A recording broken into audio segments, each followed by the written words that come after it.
Hi again, everybody. Welcome to a special edition of the Coach Jeff Farrington Show here at North Greenville University, where Christ makes the difference. We present a special NCAA Division II Football Championship edition with Coach Jeff Farrington as the 7-4 Crusaders prepared to head to Florida to take on the Forida Tech Panthers in the first round game on Saturday, November 19th at 12 o'clock in Melbourne. Well, Coach, let me congratulate you and your staff on a great season and another opportunity, the second time in school history, to play in the NCAA Division II Championships. Thank you, Fred. We're very excited to represent North Greenville University and be a part of the Division II playoffs. Well, I had a kind of an interesting experience. I was sitting on a bus coming back from a tournament at George Mason this past weekend. I was just bouncing up and down. I got the news that the playoff show was going to be on television. Then Freddie Martino caught his first NFL touchdown pass within about an hour of that announcement. So a good weekend for North Greenville football. Oh, yes. You know, it's been a long time coming for Freddie, and he's hanging in there, doing well down in Tampa. It's good to see that they found him back behind the defenders, and he got it in there. We're going to have to talk to him about that little dance he did there. We're going to work on that a little bit. Wiggle thing that he did. Let's hope he has about 20 or 30 more of those things. Exactly. Well, Coach, let's rewind a little bit and look back on the 2016 season. You played the toughest schedule in NCAA Division II this season, had a tight 1-point loss to the third seed, Newberry College. But you also hosted one of the ironic things. You hosted one of the FCS's top teams, the Citadel, who went on to win their conference. And you had decisive wins at the end against Wingate, Carson Newman, and Limestone. You won 3 straight, perhaps a little momentum going into the playoffs. Well, we'd like to think so. We want to be able to play our best football at the end of the year. We want to be a team that gets better as the season progresses along, and hopefully we've been able to do that. But Division II, if you play an 11-game schedule, you're playing week in, week out. There's no open dates. It was unusual. The game got rescheduled with the Citadel due to the hurricane, and the people here at NGU were great to be able to work it out where we could host the Citadel here and have them on Thursday evening. That was a great atmosphere here, and they've got a heck of a football team. It's week in, week out, and you look up and see how you've done when you kind of finish it. But we have had a very tough schedule, and we're glad to be able to continue with a very tough schedule and a very good Forida Tech team.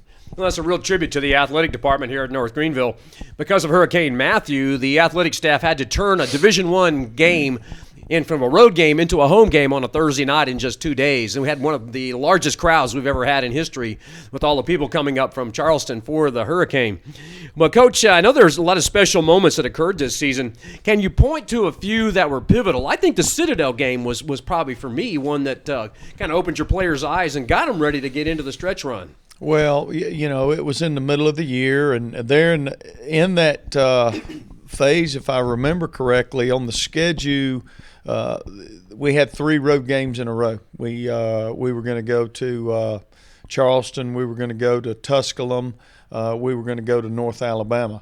So we had 3 tough games in a row, if I remember correctly, and it got worked out where we were able to get one of those games, a Citadel game, here at home. So that really gave us a little bit of a travel break. But special moments, we try to take it week to week, like the old saying, and we did. I think one of the probably early in the year, it was a tough defeat with the Newberry game. Very identical to the first game with West Alabama, and we had to learn how to handle that, to be quite honest with you, where the same scenario happened the first game and we were successful. The same scenario happened, a little bit different circumstances. They made more plays at the end than we did, and we were on the short end of the stick, and quite frankly, we didn't handle that very well. And not that you want to accept that, but you still have to handle it. And so that was part of a maturing process for our football team. We went to UNC Pembroke and played a heck of a football team over there. They're in the playoffs, rightfully so. So, we had to grow up quick. And after the UNCP game, we started kind of settling down, understanding what we needed to work for and pull together as a football team. So pivotal moment or moments to me would be coming out of those 2 weeks and seeing our football team hang together, and then kind of the fourth quarter against Wingate, kind of see it come together in a sense that we hung in there, we were down, and we came back and had a chance to make a few more plays in them in the end. So that was good, and feed off that momentum against Carson Newman leading into Limestone. It seems like that 1 point loss to Newberry really kind of set a tone, because if you win that game, your seed's probably a little bit higher, maybe have a chance to get a home game. But, that's the way the season has gone. But this momentum that you developed at the end of the season seems to be what's propelling your team right now going into Florida Tech. Well, your coaching staff did a marvelous job preparing this team each and every week. You can't say enough about those guys. Oh, I tell people all the time, we got the best staff in America, and those guys do a wonderful job. Coach Pizzo and the offensive staff do a great job with our offensive schemes, and Coach Harris heads up our defense, and I know he gets sick of hearing me in there meddling with them a little bit, but I do coach on the defensive side of the ball, and then as a staff we collectively handle the special teams. So, from all the way down, our full-time staff, and we look at everybody as full-time staff, even though we have 6 full-time assistants along with 3 graduate assistants, and we have 5 student assistants that are managers and student assistants with us. So, we're very blessed, and it's fun for me to see the players have an opportunity, and the coaches, for the time and efforts that they all put in, to have an opportunity to go and represent the university and represent Division II in the playoff football playoffs this year. Well, it means a lot to our program to get into the playoffs because of the national notoriety that you do get. I asked our sports information director, Robbie Gowries, how many hits did we get on our website this week about people wanting to know who North Greenville is? In fact, my own team, some parent from Penn State came up to me and said, "What's NGU?" I said, "Okay, I got you now. Mm-hmm. We're going to tell you who we are, and we're going to do it, in your case, on the football field." Well, let's talk about the Florida Tech game. Obviously, this is your first meeting with the Panthers, number 3 seed in Super Region 2. You have a few common opponents. They beat Newberry in their first game. They beat Presbyterian, an FCS team, and then they also got by West Georgia, a team you beat in the early part of the year. So it should be a pretty good game. Well, they're very good. We've seen them on film for 2 years against Newberry, and Newberry beat them last year, and this year they beat Newberry at Newberry. We have now the one common opponent was West Alabama, not West Georgia, where we won the close one against West Alabama, and I think West Alabama beat them at West Alabama. But they're a heck of a football team. They're averaging almost 40 points a game offensively and only giving up about 18. They're a 4-year program. They've got outstanding players. They are very big on the offensive line. They're very good on both line of scrimmage, offense and defense. That's where it all starts. And, they've got playmakers. And so they play very aggressive. They are well coached, and they're going to be a downhill playing football team on both sides of the ball. Let's see, Alabama's the state past Georgia, right? Yes, it is. That's my mistake. I kind of get those kind of mixed up. Well, it's easy West to Alabama. do West Alabama, West Georgia. Yeah, sooner or later, but you're both going to be in the same conference with him coming up in the future when you join the Gulf South full time in just a few years. Well, Coach, the casual observer like myself up in the press box announcing games, it seems like the emergence of Will Hunter at quarterback has really made a little bit of a difference this season. Well, Will has gotten better each week. And no one works any harder than Will, and we're very pleased with his progress. We knew coming into the season Will was very capable. We knew we would be a different football team with Will than what we had been with Nelson for 3 years, and they're just 2 completely different players. They bring 2 different skill sets to the table, both of them very good, and Will has had to learn and at that position, that guy's going to touch the ball every snap. And so, just how to handle different situations from a leadership standpoint, good things, bad things, and then throughout drives. It's like, and he's done that very well. And every situation for him is a new situation. So he's had 11 game experiences, and we look forward to having a 12th with him. Well, let's talk about some of the other key contributors on offense. There have been many, many of them. Some of your receivers, like Mason Sanders, I call him catch and carry. Yes, well, and that was one area positionally that we had to be patient with at the start of the season. Our throwing game was very inconsistent. We might have a big play or come up with a big throw, but just from a standpoint, we did have Mason coming back. We did not have Robbie, who went down last year in the Tusculum game with the ACL and had the surgery and just wasn't quite ready to play this year. Javon Smith back. We had DeMaje Rooks back, but we were not deep, and we had to have some other guys step up and some freshmen come in and some others that have developed and done a good job for us. So it's kind of been we were slow beginning at that position collectively and being able to gel with the quarterback.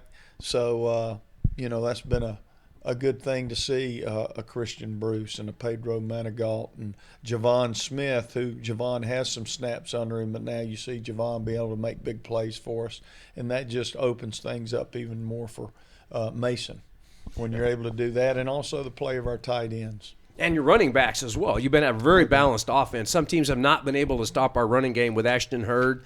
Simeon Byrd, unfortunately, out for the season, Right. but Tracy Scott had a super season. Mm-hmm. Well, we've got some depth at the running back position. You take Ashton Hurd, and you mentioned Simeon Byrd and Tracy Scott, and don't forget about Tristan Jackson, who comes in and does a lot of things that you don't notice. So as a whole group, those guys got to bring some leadership to the football team and some big playability. And for all that to be able to happen, it starts up front. And we're not deep like a lot of teams up front, but we've got some guys that are experienced and they've been able to open up some holes with the run game and be able to protect Will. And we got a tough group up there, and we want them to continue to progress. And as they go, we go. What about your defense that threw their first shutout? I say threw their first shutout, got their first shutout victory over Limestone 37-0 last week. Bend but don't break, but they've had a great year. Well, they've done well. They worked very hard, and there again, we've had a lot of people back in a lot of positions, but you look out there now, and we've lost some people to injury that a lot of people that has injuries, but they're not out there. And we've got new starters at one of the inside linebacker positions. Both outside linebackers we knew coming into the year was going to be we were going to have to develop them like we have at receivers. So, and your outside linebackers in a 3-4-50 scheme is paramount, and we had to be patient with those guys, and then a couple of them got hurt. Now we've got to go with some new ones, and it just takes time. Offenses change week to week, and you got to be able to gel. But up front is our strength overall, and those guys have played well in every ball game. And I got to say this for Coach Harris now, the defensive staff, we had our second shutout of the year. Limestone, we got a shutout against LR earlier, so both of them on the road. And anytime you get one of those, I gotta let them know about it. That's when you come out of the bullpen. That's right. And the announcer doesn't seem to know the stats sometimes. That's okay. But yeah, they've had a great year doing it. And the thing that I've noticed is their line play has been the difference this year, both sides of the ball. We've got a little depth, and we've lost some people, but we've been able to manage it through some of the depth we've had, and we're going to need to play well this week on the line of scrimmage. Florida State is very good on both sides of the line of scrimmage. Will be challenged, and I don't know the next question you have or getting into Florida Tech, but they create a lot of big plays. Well, maybe my next question: what are the keys to beating them this weekend? Yeah, obviously, you want to be able to score touchdowns and protect the football.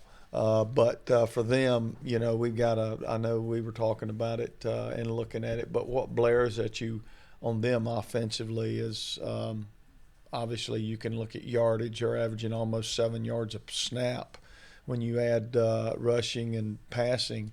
But big plays. I mean, they've had we broke down 4 or 5 games, and it's like 40 to 50 big plays. You're getting 10 big plays a game. They're doing something. They got a tailback a running back that is as quick as got to be as quick as any in college football. He's not very big, but he can stick that foot in the ground, and he can go, and he breaks tackles. He plays very big, and they've got tight ends and wide receivers. They got a lot of big play people, and they play very aggressive and very physical defensively, and they're go get you on special teams. So they're 8-2 for a reason in that conference, and their coaching staff does a great job. And we have to go down there and find a way to win a game on the road. You know, our goal is to be 0-0 after that game, and we tell them if we can get to 0-0, that means we get to play again. That's exactly right. And should happen to get past that game, you'll play the winner of Newberry and Tuskegee at that home site the following week, the Saturday after Thanksgiving. So I'm hoping I'm coming to somebody for tickets for that game. That'd be great. Well, Coach, I know every coach talks about goals at the beginning of the season. Where are you on the list of goals for this season? Well, you know, we tell them our program, obviously, as far as if we listed goals, we want to be able to qualify for the playoffs. We're not in a conference. We're an independent. So, number one, we want to finish in the top 7 and get in the playoffs. And number 2, we want to advance in the playoffs. And number 3, we want to have an opportunity to play for a national championship. And number 4, we want to win a national championship. So, you know, those are our goals. We're not in a conference. We're not going to win a conference championship right now. We're heading in a conference, in the Gulf South Conference in 2018. And so, you know, the conference worked out where we already had a game scheduled with North Alabama going into this year. And the conference helped us get an open date filled with West Alabama. And they've done the same thing for next year. So I think next year we'll go to West Alabama, and Delta State and Florida Tech will come here. So, you know, maybe there's something bigger with us playing Florida Tech the first round. We get a little taste of each other, and we'll see, you know, how we do and see how we match up. But, you know, we just want to go, and every week our goal is to be the very best we can be, and we want to be better than what we were and try to improve every day. We're going to play a great football team this weekend, and you're going into the Gulf South, probably one of, if not the strongest Division II football conference in the country. It should be a really, really good game. Well, Coach, I know Saturday's game in Melbourne is at 12 o'clock at Panther Stadium down in Melbourne. If you're interested in tickets, contact the Florida Tech Athletic Department for details. So fans, Melbourne's only about 3 miles from the beach, and to take a day off, go down, watch your Crusaders, maybe go over to Orlando, which is about an hour away. So should your team get ready to play, hopefully get back here and play Newberry, or go all the way over to play Tuskegee. We hope it's Newberry, a little bit closer to home, and a good rivalry. Should be a tremendous weekend for North Greenville football. Well, we look forward to it, and we'll kick it off at 12 o'clock Saturday and play the game and see where we stand. Well, we hope so. Well, fans, that game will be streamed live. You can check that game out on our website at www.ngcrusaders.com. Go to the schedule link. If you can't make it to Florida, watch it online on streaming live. So we hope that we get to do another show next week, Coach. I know it's Thanksgiving weekend, but I'd come in on the weekend just to say, how'd that game go and how are we going to do against the next round? We get to that point, I'll be here. That sounds great. Well, for Coach Jeff Farrington, I'm Fred Battenfield, and this is the North Greenville Sports Network.